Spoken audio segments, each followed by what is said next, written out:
नमस्कार प्रेक्षकांनो, ठरलं तर मग या मालिकेच्या येणाऱ्या भागामध्ये जबरदस्त असा ट्विस्ट येणार आहे. तर प्रेक्षकांनो, इथे आता अर्जुनवरती महिपतने हल्ला केलेला असतो, कारण त्याच्या मुलीला 3 महिन्याची शिक्षा सुनावलेली असते. त्यामुळे महिपतचा राग अनावर होऊन त्याने इथे अर्जुनला मारण्यासाठी गुंड पाठवलेले असतात. पण जेव्हा अर्जुनवरती गुंड लोक हल्ला करतात, त्याचा इथे खून करण्याचा प्रयत्न करतात, तेव्हा इथे अर्जुनवरती होणारा हल्ला, अर्जुनवरती उचलला गेलेला चाकू हा आता सायली स्वतःवरती झेलते. अर्जुनला बाजूला केल्यानंतर तो चाकू सायलीच्या पोटाला लागलेला असतो आणि अशा पद्धतीने इथे सायलीने स्वतःच्या जीवाची बाजी लावत अर्जुनचा जीव प्रेक्षकांना वाचवलेला असतो.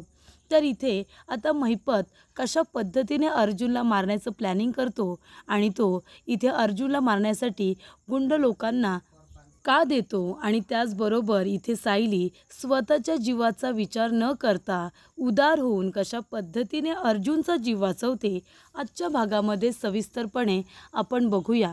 तर प्रेक्षकांनो, आपण बघितलं की कशा पद्धतीने कोर्टामध्ये अर्जुनने युक्तिवाद केलेला असतो.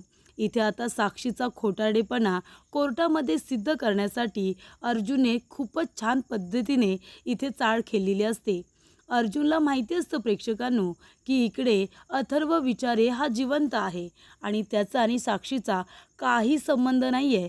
पण तरीसुद्धा अर्जुनने एक छान प्लॅन तयार केलेला असतो. त्याने कोर्टामध्ये डिरेक्टली अथर्व विचारेला इथे साक्षीदार म्हणून उभं केलेलं नसतं. त्याने हळूहळू एक एक पायरी तो पुढे गेलेला असतो. प्रेक्षकांनो, इथे अर्जुनला माहिती असतं की साक्षी खोटं बोलते आणि साक्षीला सुद्धा माहिती असतं की ती खोटं बोलते, कारण कोर्टामध्ये जे काही पुरावे सादर करण्यात आलेले असतात ते सगळे पुरावे खोटेच असतात. मग त्याच्यामध्ये अथर्व विचारेचा Aadhaar card, PAN card, death certificate, त्याचबरोबर तो ज्या ठिकाणी राहायचा तिथला पत्ता असू दे, इथे त्याच्या मार्कशीट असू देत, तर इकडे जन्मदाखला, जे काही त्याचे सर्टिफिकेट असतात ते सगळे खोटे असतात आणि ते एका सायबरमधून तयार करून घेतलेले असतात.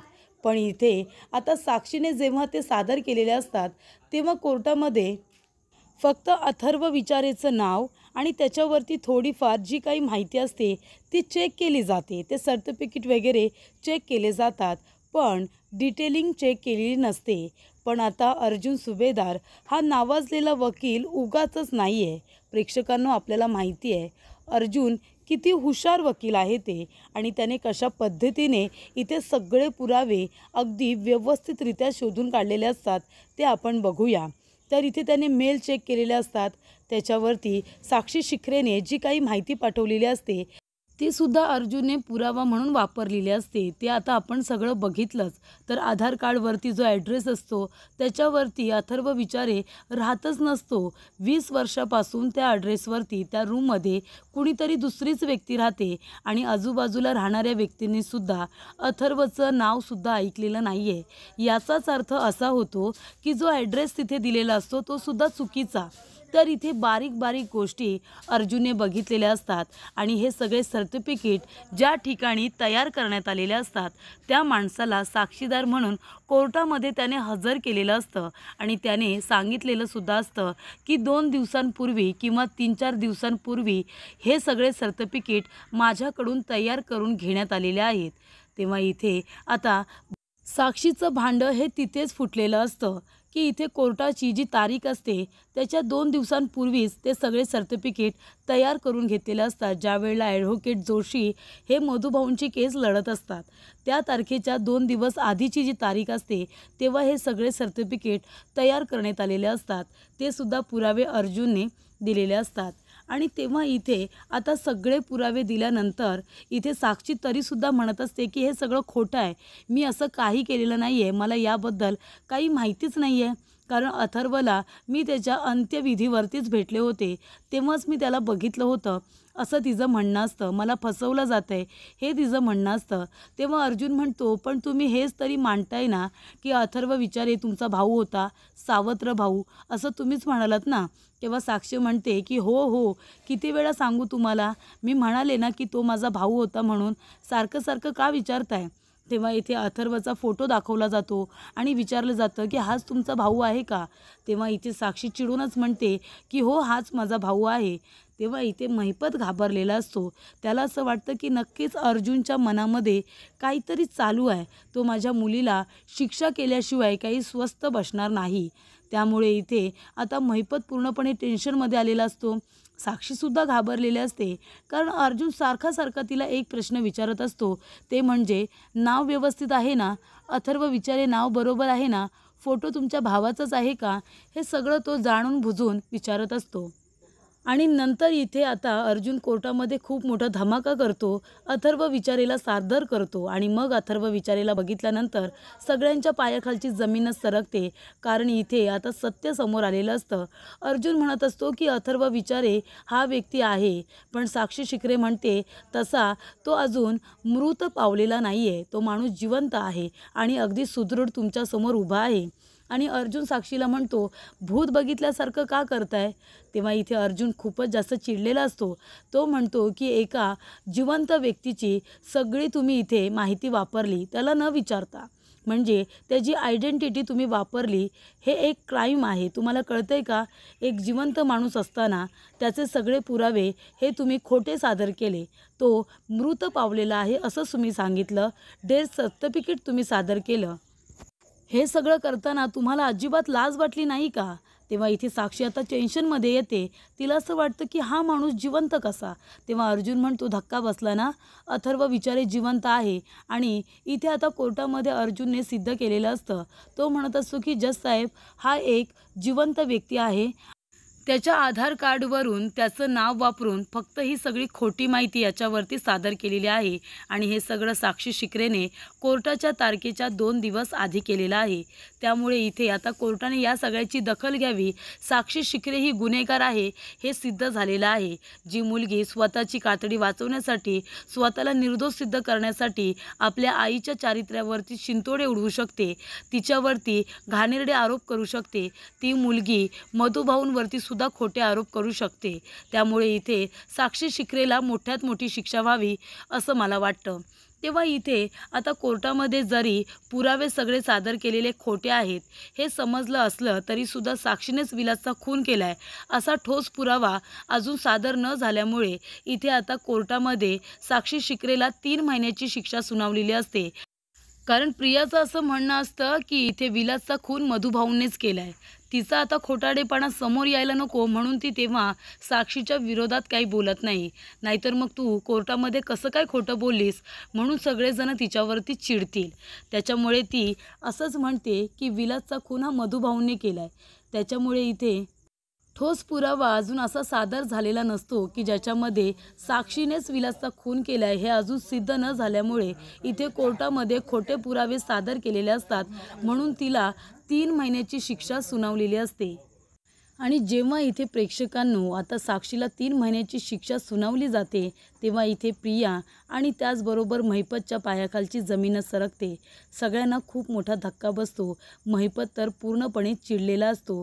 तेव्हा इथे साक्षी म्हणत असते की अण्णा, काहीतरी बोला ना, मी काहीच केलेलं नाही आहे. हे सगळे पुरावे हे सगळं खोटं आहे. मला फसवण्यासाठी हे सगळं केलं जातं आहे. तेव्हा इथे अर्जुन म्हणत असतो की हे सगळे पुरावे तुम्हीच कोर्टामध्ये सादर केलेले आहेत. मग ते खरे का खोटे हे मी पुरावे देऊन सिद्ध केलेलं आहे. तेव्हा इथे आता कोर्टाचा निकाल लागल्यानंतर तिथल्या तिथे साक्षीला अरेस्ट केलं जातं आणि तिला पोलीस स्टेशनला घेऊन जातात. तेव्हा इथे चवताळलेला महिपत तिथेच शपथ घेतो की ॲडव्होकेट अर्जुन सुभेदार, तुला तर मी आता सोडणार नाही आणि इथे या मधुभाऊंनासुद्धा मी सोडणार नाही आहे. तेव्हा इथे महिपतने आता टोकाचा निर्णय घेतलेला असतो. तो म्हणत असतो की ज्या अर्जुन सुभेदारने माझ्या मुलीला जेलमध्ये पाठवले ना, त्या अर्जुन सुभेदाराला मी सुखाने जगू देणार नाही. त्याचा काटा काढल्याशिवाय मी स्वस्थ बसणार नाही. आणि इथे आता साक्षी शिखरेसुद्धा त्याला थांबवायला नसते. आणि त्याच्या रागाला आवर घालण्यासाठी तिथे कुणीही नसतं. नागराजसुद्धा महिपतला भडकवतो आणि म्हणत असतो की आता तुझी साक्षी गेली जेलमध्ये, आता ती 3 महिन्यासाठी गेली. जन्मठेपेसाठी तिला जायला वेळ लागणार नाही, कारण अर्जुन मधुभाऊंना सोडवण्यासाठी दिवस रात्र एक करतोय. एक एक करून सगळे पुरावे तो बरोबर सादर करेल. त्याचबरोबर इथे आता प्रियाने सुद्धा एक निर्णय घेतलेला असतो. तिला काही करून अश्विनबरोबर लग्न करायचं आहे आणि सुभेदारांच्या घरची सून व्हायचं आहे. तिचा हा खूप मोठा अजेंडा आहे. एकदा का सुभेदारांची सून झाली की मग महिपत, साक्षी आणि नागराज सगळेजण तिच्या मागे पुढे करतील असं तिला वाटतंय आणि म्हणूनच तिने इथे आता अश्विनबरोबर लग्न करण्याचा प्लॅन केलेला असतो. त्याचबरोबर इथे महिपतने आपल्या माणसांना बोलावलेलं असतं आणि तो म्हणतो की हा आहे अर्जुन सुभेदार. हा जिथे कुठे तुम्हाला भेटेल ना, त्याला वाचवायचं नाही, त्याला तिथल्या तिथे मारून टाकायचं, मग कसंही मारा. तेव्हा इथे आता खूप मोठी सुपारी दिलेली असते. त्याने त्या गुंड माणसांना हवे तेवढे पैसे दिलेले असतात. त्याचबरोबर इथे अर्जुनला थोडासा सुगावा मिळालेला असतो. 3 महिन्यासाठी साक्षी जेलमध्ये गेलेली असते.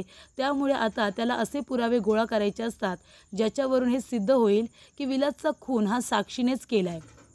आणि त्या कामामध्ये आता अर्जुनला यश यावं अशी इथे सायलीची इच्छा असते. सायलीने देवीआईजवळ मागितलेलं असतं की इथे अर्जुन सरांना त्यांच्या या केसमध्ये यश मिळू दे आणि थोडंसं का होईना पण ते मिळालेलं असतं. साक्षी 3 महिन्यासाठी का होईना जेलमध्ये गेलेली असते.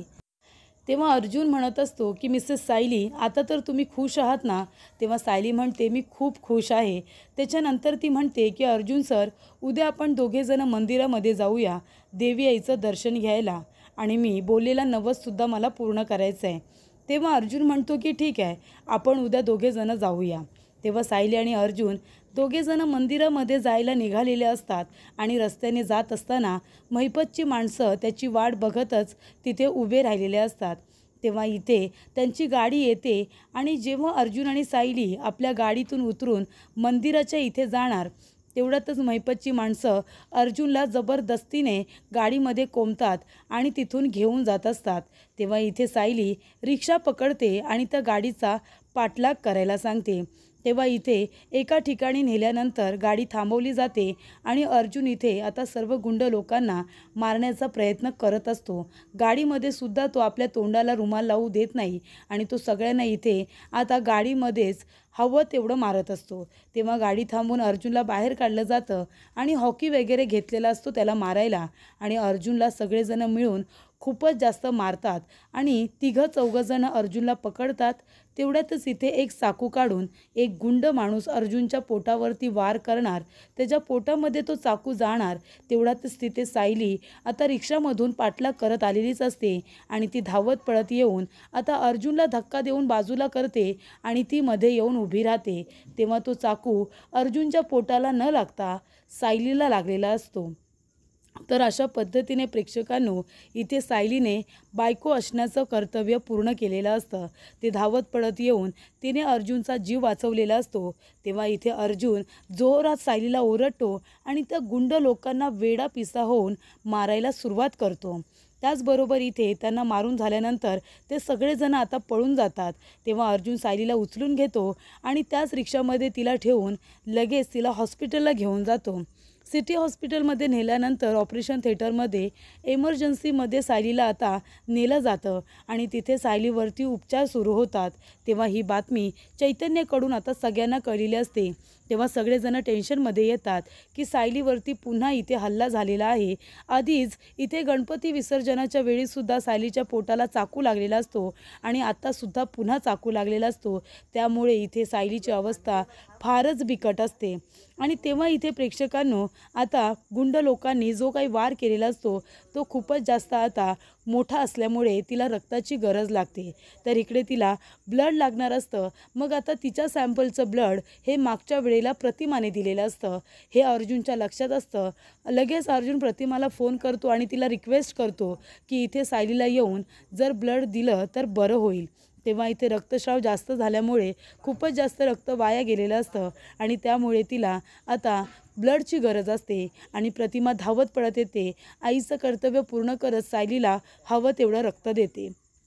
त्याचबरोबर इथे रविराज काका नकार द्यायला जात असतात, पण त्यांना माहिती असतं की प्रतिमा आणि सायलीचं बॉन्डिंग कसं आहे, त्यांचं नातं किती प्युअर आहे हे त्यांना माहिती असल्यामुळे ते काही आता प्रतिमाला थांबवत नाही.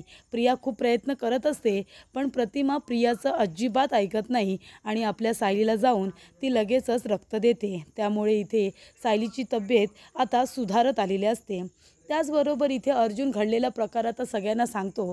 तेव्हा इथे आता कल्पनाला असं वाटतं की ही मुलगीच अर्जुनवरती वेड्यासारखं प्रेम करते, आपण या दोघांना वेगळं करून खूप मोठी चूक करत होतो। तर इथे अर्जुनवरती होणारा वार बायको म्हणून सायलीने स्वतःवरती झेलला। तिने विचार नाही केला की माझा जीव जाईल की राहील। तेव्हा इथे कल्पनामधली आईची माया ही पुन्हा जागी झालेली असते आणि ती इथे आता सायलीला बघण्यासाठी धावत पळत हॉस्पिटलला येते। सगळा राग रुसवा ती विसरून जाते। त्यानंतरला सायली जेव्हा रिकवर होते तेव्हा तिच्यासाठी हॉस्पिटलमधलं जेवण न देता इथे सायली आता आजारी असताना कल्पना स्वतःच्या हाताने जेवण बनवते, विमलची मदत घेते आणि तिला हॉस्पिटलला तिच्या आवडीचे पदार्थ घेऊन येते। तेव्हा इथे अर्जुन स्वतःच्या हाताने सायलीला भरवतो। त्याला फार वाईट वाटत असतं की त्याच्यावरती होणारा हल्ला, त्याच्यावरती होणारा वार हा सायलीने झेललेला असतो।